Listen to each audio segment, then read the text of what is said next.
The boss I secretly admired suddenly gave me a fountain pen.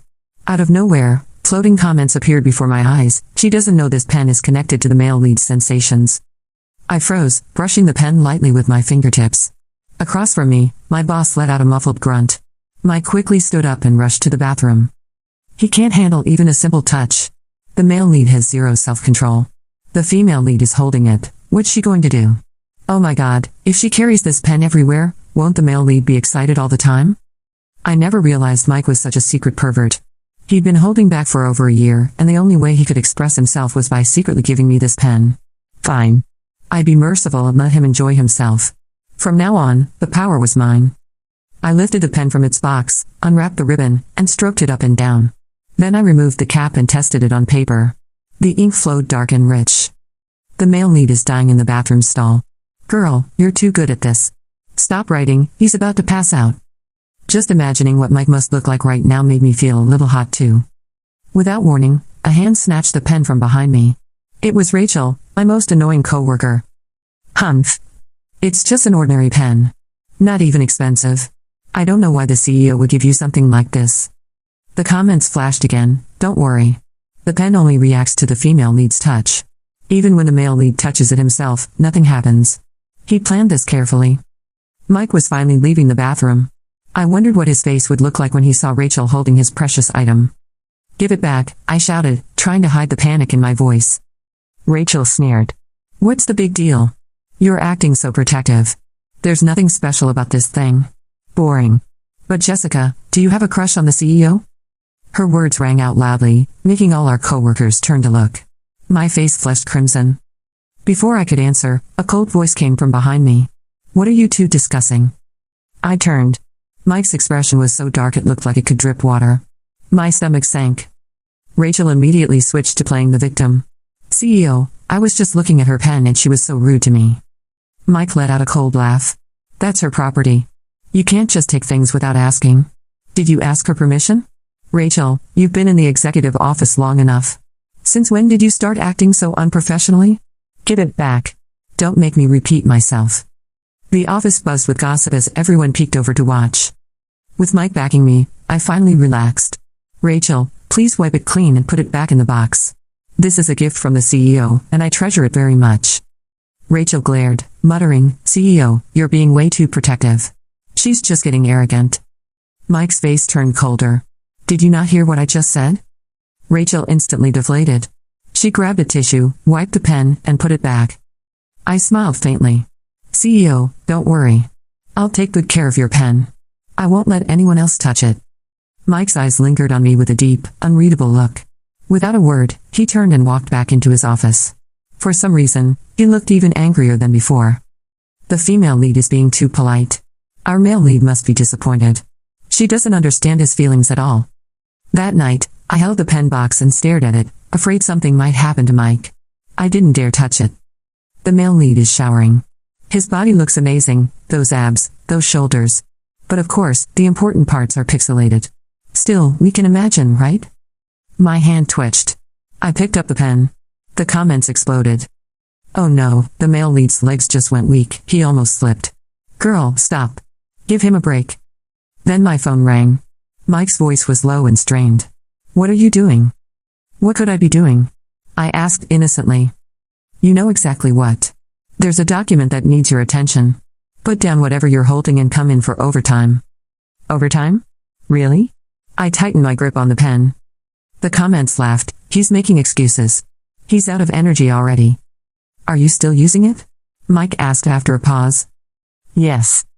Silence. Then his voice softened. Stop for now. That pen's cartridge only produces a limited amount of ink each day. If you use too much, it's bad for the pen. Use it sparingly.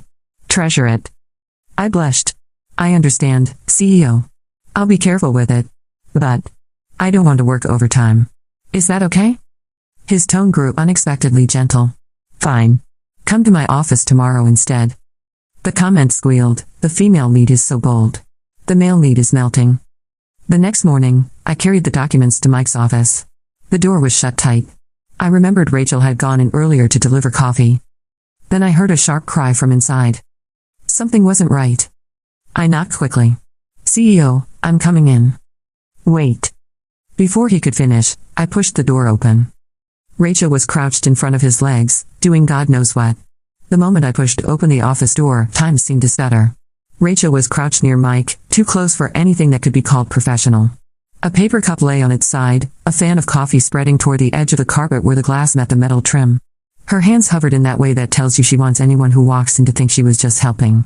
Mike had one palm braced on the desk and his jaw set tight, the same stubborn line I had learned meant do not test me. His eyes flicked to mine, not pleading, not angry, just steady, and for one long second the room held its breath. The floating comments burst into view like sparrows startled from a tree. She barged in at the perfect time. Male lead looks cornered but angry. Female lead, do not touch the pen yet. Assess the situation first. Rachel is pretending to be helpful. Look at her posture. This is a performance. Rachel popped up, smoothing her skirt, outrage already loaded like a script she had rehearsed. CEO, I was only cleaning the spill. She turned the full wattage of her innocent eyes on me. You did not knock. I did knock, I said. And I heard you cry out. Are you hurt? She blinked as if I had spoken in code. Then she gestured toward the cup. It splashed on my shoe. That was all. Mike straightened.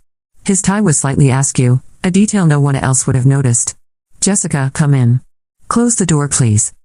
I stepped inside and shut the door. The click was louder than it should have been.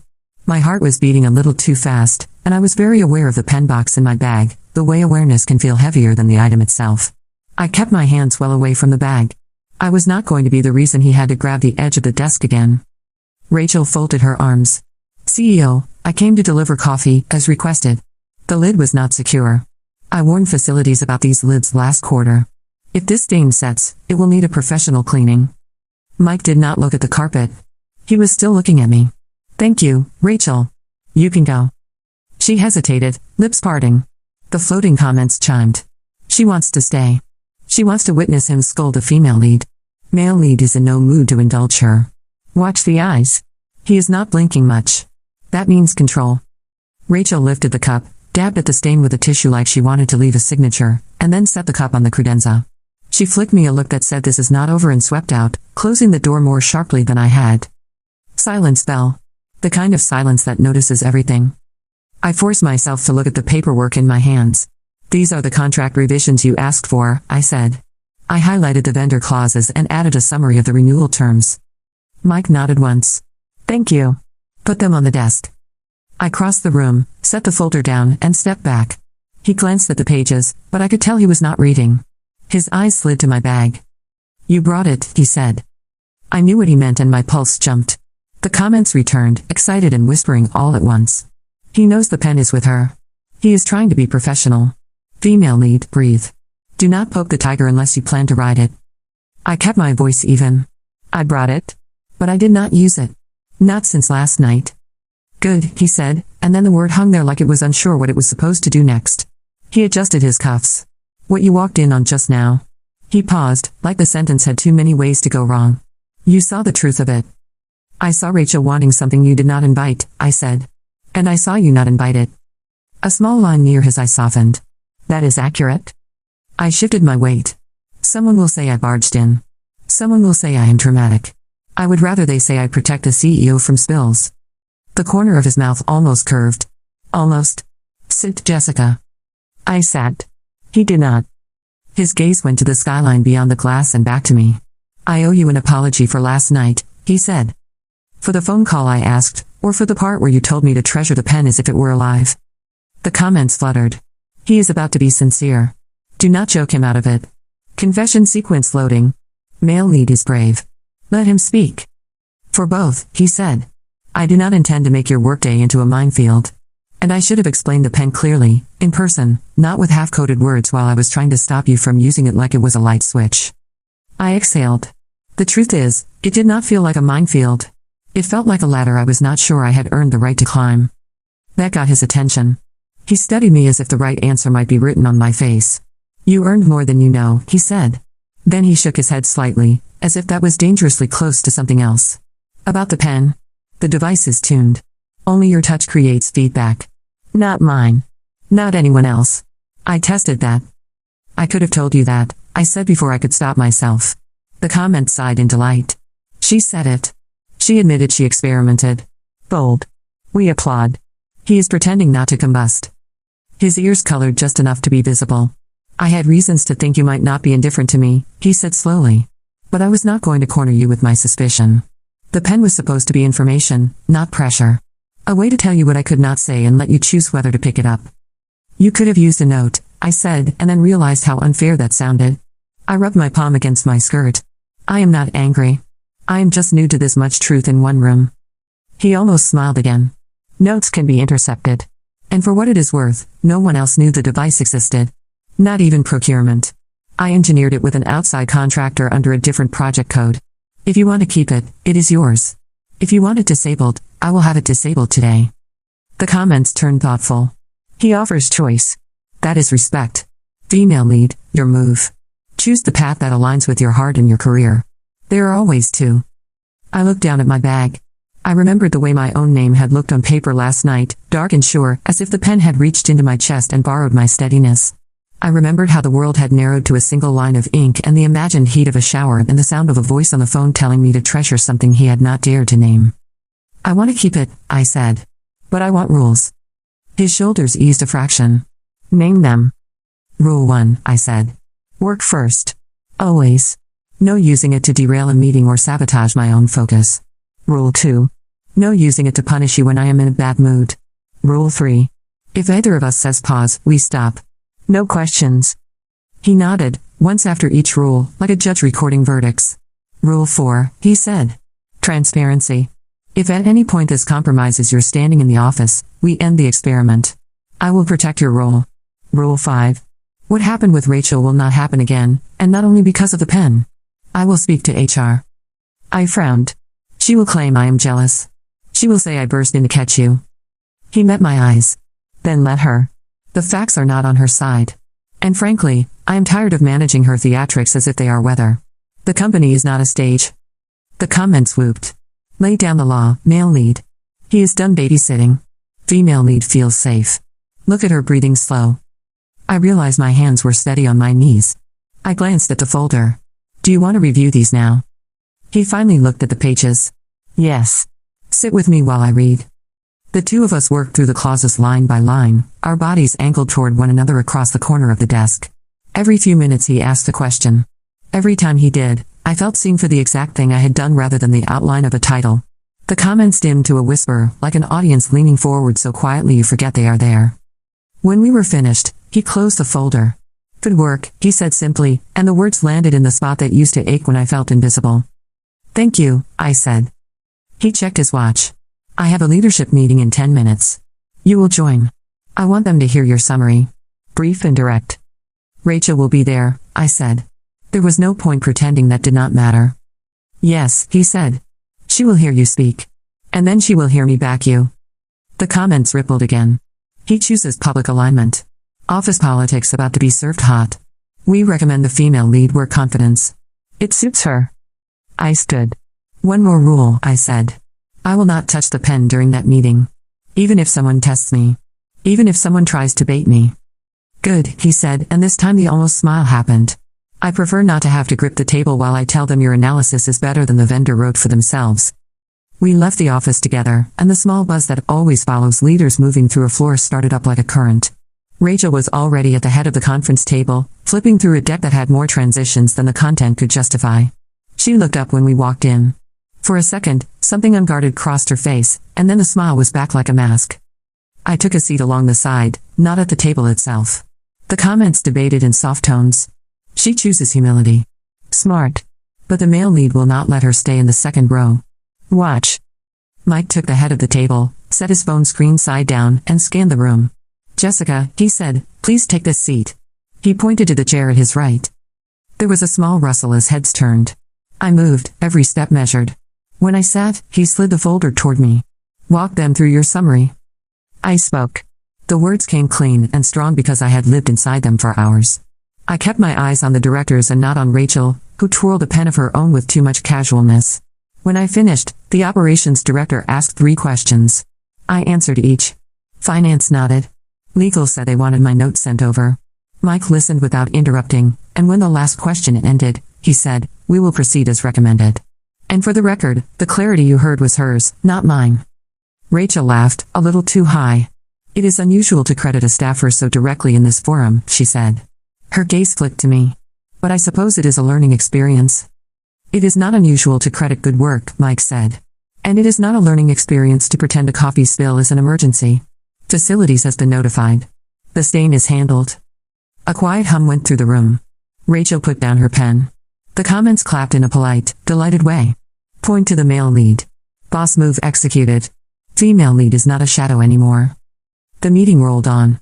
We set timelines, named owners, closed the loop. When it ended, people filed out with that brisk relief that comes from decisions made in daylight. Rachel hung back as if she had forgotten something. I stood to leave, but Mike lifted one hand. Jessica, stay a moment. Rachel froze. Then she pasted on another smile. CEO, about earlier. There was a misunderstanding. I hope we can put it behind us. The carpet, you know.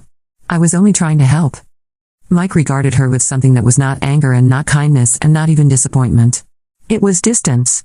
HR will contact you to schedule a conversation, he said. Please be factual. That is all. Her eyes cut to me in a way that promised rain. She left without speaking. When the door shut, I let out a breath I had not known I was holding. The comments whispered. We stand boundaries. We also stand breathing. Now what? Now we go back to work, I said aloud, and Mike huffed a short laugh that might have been the ghost of the smile he never quite let me see. Back at my desk, my inbox was already thick with follow-ups. I sent the notes to legal. I packaged the summary for finance.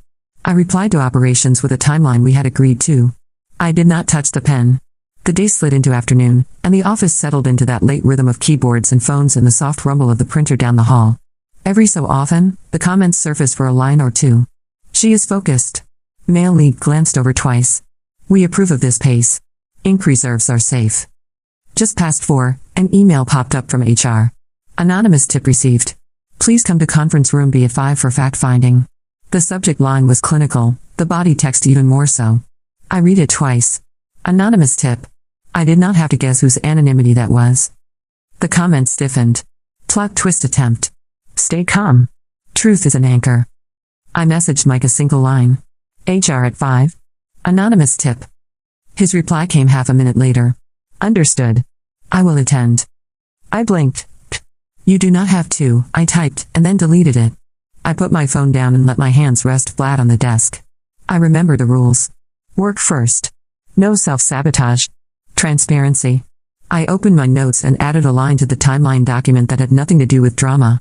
It felt like a small defiance against the theater that kept trying to conscript us. At 4:57, I walked to conference room B. The glass walls had frosted stripes at eye level, a design flourish meant to be calming that have always made me feel like I was in a hospital hallway. HR was already there, 2 managers with neutral expressions and legal pads that made soft thuds when they set them down. Mike arrived at exactly 5, tie straight now, face composed in that way that says I am here to solve a problem and anyone who tries to create a different one will be disappointed. Thank you for coming, the senior HR manager said. Please sit. As a reminder, this is a preliminary conversation to establish facts after a report regarding inappropriate conduct, boundary violations, and potential favoritism in the executive office. Rachel is not named, I thought. But she was present in every blank space in that sentence. Of course, Mike said. Proceed. I folded my hands. The pen was in my bag, quiet and heavy like a promise I had chosen. I did not touch it. I did not even look at the bag. The comments filed into neat rows and waited. The HR manager looked at me first. Did you enter the CEO office this morning without knocking? I knocked, I said. I heard a cry. I entered after announcing myself. Did you witness physical contact between the CEO and another employee? I considered the exact words. I witnessed proximity. I did not witness invited contact. The manager wrote something down. Did the CEO ever ask you to keep a gift secret? Mike spoke before I could. No. I gave her a pen as recognition for work. There is nothing secret about recognizing work. If you would like, I can invoice finance $20 and we can call it a day. It costs more than 20, the comments teased. Male lead is deflecting with humor. HR does not care about the price. They care about the principle. The second manager looked up. Has the gift affected your work or your ability to remain objective? No, I said. If anything, it made me more careful. I set rules for myself. I can share them if needed. The manager blinked at that, perhaps not expecting me to say I had rules. Mike nodded as if to say there is her answer, and she is the one who set the guardrails. There were more questions. They were all versions of the same thing. Did he coerce you? No. Did you feel pressured? No. Did you feel favored? I felt seen, I said. There is a difference. Did you witness misconduct? I witnessed a coffee spill and a person who wanted it to be a scene. That is not a policy, but it is a pattern. Finally, the senior manager closed the folder. We appreciate your candor. We will follow up. In the meantime, if anything changes, contact us. They stood. Mike stood. I stood. The comments exhaled as if they had been holding the room together by force of will. In the hallway, away from glass and pens and official words, Mike paused. You were steady, he said. You were, I said. He looked at my bag and then at my face. Are you going to touch it tonight? My mouth tilted because it wanted to. Maybe, I said. If you are not in a shower this time. He actually smiled then, quick and contained, like a door opening an inch and shutting again. I will be reading the quarterly report at home. Dry data. Safe terrain. We walked back to the floor together and then split, 2 straight lines diverging for now. I finished my day. I sent the last email at 6:12. The office emptied around me. The sun slid lower, turning the glass orange, then gray. At home, I set the pen box on my kitchen table. I did not touch it right away. I made tea. I washed the single cup and set it upside down on the rack. My apartment was small and clean and quiet, a place designed to let me hear what I thought instead of what everyone else thought I should think. The comments arrived and settled like an audience taking its seats. We are back for the evening show. But remember the rules. Work first. Now feelings. I opened the box. The pen lay on the velvet like a simple thing that had caused a complicated day. I lifted it and felt the weight of it in my hand, familiar now. I did not stroke it. I did not tease. I only held it and let the warmth of my palm spread through the barrel. My phone buzzed. A text from an unknown number appeared, but I knew the cadence of the words even before I finished reading. I'm told HR meetings went professionally. Thank you for your steadiness. One more thing. If you choose to write tonight, write your name. I would like to see it again. No signature. He did not need one. The comment sighed in a way that sounded like being happy for someone else. He asked for her name. That is not a game. That is a claim without a cage. I set the pen to paper. I wrote my name once, slowly, letting each letter sit solidly in its place. The ink came out dark and rich again, the line smooth, as if it had been waiting all day for this one exact motion. I waited, listening to the quiet on the other end of the connection I could not see. Then my phone buzzed again. A single line. Thank you. I almost wrote again. Instead I capped the pen, put it back in its box, and closed the lid. Rule 1, I said to the empty room. Work first. But I did not add that sometimes, the work is to learn how not to run from what wants to stay. I washed my face. I set an alarm. I got into bed and stared at the ceiling until my eyes picked out the faint pattern in the plaster. The comments spoke one more time, so soft it felt like they were tucking in a child. Rest. Tomorrow is another day. There will be meetings and coffee and maybe more ink. Choices will be made. You are ready. Morning came and with it a dull sky that promised rain. On the train, my phone buzzed with an email from legal approving our path. When I reached the office, a message from HR waited. Thank you for your time. We have concluded the preliminary review. No further action is required at this time. We will schedule training on boundaries for the executive office. I stared at the last sentence and let relief wash over me in a quiet wave. Training was corporate language for we saw enough to know the truth without wanting a public memo. The comments fluttered a small banner of joy. Crisis de-escalated. Next arc loading. Beware of the storm that pretends to be a drizzle. Rachel is not done. I reached my desk and set my bag down. I looked up and saw Rachel already at work, lips tight, keys clacking with a speed that said she wanted others to hear. She did not look at me. That was fine. I did not need her eyes to know what she was thinking. At 9:07, Mike sent a calendar invite for a vendor call at 11. At 9:30, operations pinged me for details I had already sent. At 10, I refilled my water. At 10:30, Rachel appeared at my desk with a folder and a smile that did not reach her eyes. I'm here to collect the CEO pen for cleaning, she said. Facilities requested all executive pens to be checked for leaks after the spill. A quiet hum went through the comments. She is trying again. Do not give her anything. Also, cleaning pens, that is not a thing. I folded my hands. Facilities can email me a request, I said. I will coordinate. She leaned in as if confiding. You know, gifts from executives can be misunderstood. It would be better for your career if you returned it. I can help you write the note. Thank you, I said. I will manage my career. And my notes. Something cold flickered in her eyes. See you at the vendor call, she said, and left. At 11, the call began. The vendor tried to slip in a fee increase with a cheerful voice, and Mike let them finish before dismantling the logic with a calm that belonged in a textbook. He cued me once and I laid out the comparative rates. The vendor wilted on schedule. We ended the call with an agreement that saved us more than the price of 100 pens. Rachel watched, silent, a muscle ticking in her cheek. After the call, the day filled itself like a tide coming in. Around 3, the sky finally opened. Rain marched across the windows in clean diagonal lines. The office went soft and reflective under the gray light. I typed one more email, then another. At 4:15, Mike sent one message. Come by when free. I went. His office was warm with the low hum of the city wet and working. He looked up, and his face did that quiet thing it did when he chose to set down the armor. 2 minutes, he said. Then we both go back to drowning in deliverables. I sat. 2 minutes. HR closed their file, he said. There will be training. And there will be eyes. People will watch us harder now. That is not a warning. It is a fact. Facts are breathable, I said. Warnings are not. He nodded. Keep your rules. I will keep mine. And if at any point you think the experiment is costing you more than it gives, tell me. We stop. I almost reached for the pen in my bag then, not to use it but to show it, to hold it between us and say this is ours, not theirs. Instead I let the moment sit like a coin on a table. I should get back, I said. He stood when I did. He looked like he wanted to say something that would make the day end differently than it would if we both simply returned to our work. He settled on this. Good work today, Jessica. Thank you, I said, and left before the comments could ruin the simplicity of it by turning it into a scene. Back at my desk, the rain slowed.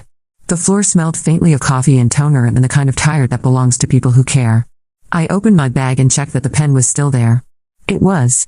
I closed the zipper. The comments whispered like a promise laid quietly on a windowsill. You kept it safe. He kept you safe. Tomorrow we'll ask another set of questions. You both know how to answer now. The elevator chimed 6 times between 6 and 7 as people left in small clusters. When I finally stood, the room looked like a stage after the curtain has fallen. I turned off my monitor, slung my bag over my shoulder, and walked toward the elevators with a steadiness I recognized as my own. Halfway there, my phone buzzed. A message from an unknown account slid onto the screen. A single sentence. Check your inbox. You will not like what you see. I stopped. The comments went silent, as if even they knew the tone of that line. I opened my email. One new message sat at the top, no subject, no sender name, only a generic address. Inside was a single link to a private video folder and a caption. Sometimes the truth is what you record by accident. For a moment I saw the office carpet, the coffee stain, the angle of the desk. The memory sharpened into a possibility and then into a decision. I looked up toward Mike's office door at the end of the hall. The lights inside were still on. I tapped the link and the folder opened to a preview image frozen at a frame that made my stomach go cold. Rachel, in the executive office, earlier that morning. The angle was low, like a phone left on a chair, the lens tilted up. Her voice was faint but audible. If you are going to keep chasing promotions, you will need to learn how to share. The preview ended there, refusing to show me more without another tap. The elevator chimed again. Somewhere in the building a vacuum started its slow drone. The rain had stopped. The glass held the last of the gray light like a secret.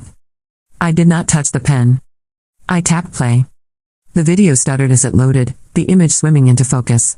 Rachel was kneeling in front of Mike, her tone sweet but sharpened by ambition. The angle revealed only her and the lower frame of his body. His hand was visible gripping the edge of the desk, knuckles pale, tension screaming louder than words. Her voice carried, syrup layered over steel. You cannot keep passing me over, CEO. Everyone knows how close you are with Jessica. But if you really want discretion, I can help you. Just look at me. Mike's voice came low, steady, iron pulled into a single sentence. Get up, Rachel. The floating comments burst alive, startled and breathless. She recorded herself. She thought she could spin this. Male lead is refusing even in evidence form. Female lead, hold steady. Do not let this shake you. The recording ended with Rachel glancing toward the desk, as if checking the angle. The clip cut abruptly. No context, just enough to seed suspicion in the wrong hands. I stood frozen in the half-empty office, the silence swelling until it pressed against my chest. My phone buzzed again, another message from the same anonymous address. Forward this to HR and the board. Everyone deserves to know what kind of leader they have. The comments hissed. Trap. It is bait. They want you to send it without thought. Do not take the easy path. My thumb hovered over the screen. My mind replayed Mike's words in the HR meeting, the way he had offered me rules, the steadiness he had given when mine was fraying. He had chosen to trust me with the pen, not just the device but what it represented. If I forwarded this blindly, I would be proving Rachel right, letting her script dictate mine. I put the phone down and walked, steady steps toward his office. His light was still on. I knocked once. "Come in," he said. Inside, he was reading something on his screen, tie loosened, shoulders drawn but not defeated. He looked up. "You saw it," he said. "Yes," I answered. He exhaled, a sound between frustration and relief. "She thinks leverage is the same as power." I moved closer. "The video exists. It could damage you." "It will not," he said firmly. "Because facts remain. HR has already documented her behavior. If she releases it, context will show what really happened. And if she tries to use you to spread it, she underestimates you." The comments hummed. "He believes in her. That is not strategy. That is conviction. Female lead, choose your stand." I held his gaze. "I will not forward it. But we need to be ready." He nodded once. "I will escalate to legal. But Jessica, understand this," he paused, as if sorting through words that could not be unsaid. "If staying here becomes unbearable because of her, I will transfer you with a recommendation that guarantees your career anywhere." I felt heat rise in my throat. "You are already thinking about letting me go." "I'm thinking about protecting you," he said. The comment softened. Male lead sacrifices control for her safety. Female lead, speak your heart. I shook my head. I do not want out. I want to stand where I am. With rules. With truth. For a moment, silence stretched between us, heavy but not suffocating. Then he reached into his drawer, pulled out a plain envelope, and slid it across the desk. Inside was a second pen, identical but unused, ribbon still tied. "A spare," he said. "I ordered two. I thought one might fail." I stared at it. "Why tell me now?" "Because," he said, "choice matters. Keep both, or return one, or destroy them. The point was never the ink. It was whether you wanted the connection." My hands shook slightly as I touched the envelope. "I will keep them both," I said quietly. "Because I am tired of pretending I do not want what I want." The comments erupted in cheers. Confession. She chose him. Male lead heart unlocked. Mike did not smile, but his eyes changed, light breaking through steel. "Good. Then we proceed together." The following week unfolded like a slow storm clearing. HR training arrived, dull and necessary. Rachel played contrite in public, but whispers confirmed her transfer papers were already in motion. She glared at me once in the hallway, eyes promising battles she could no longer fight here. I did not return the glare. I did not need to. Work filled the gaps, as it always did. Contracts closed. Reports polished. Deadlines kept. Through it all, the pen stayed in my bag, quiet and steady, a secret tether humming between us. I touched it only at night, writing my name once, no more, each line darker and surer than the last. His replies always came simple. "Thank you." Or "Steady today." Or "Sleep well." One evening, after another long day, I left the building late. Rain had fallen again, leaving the streets slick and shining under the city lights. At the corner, I paused. My phone buzzed. A message. "Lobby. Now." Curious, I turned back. He was waiting near the glass doors, coat over his arm, expression unreadable. "Walking you home," he said, as if it were obvious. "You do not have to," I said. He looked at me. "I want to."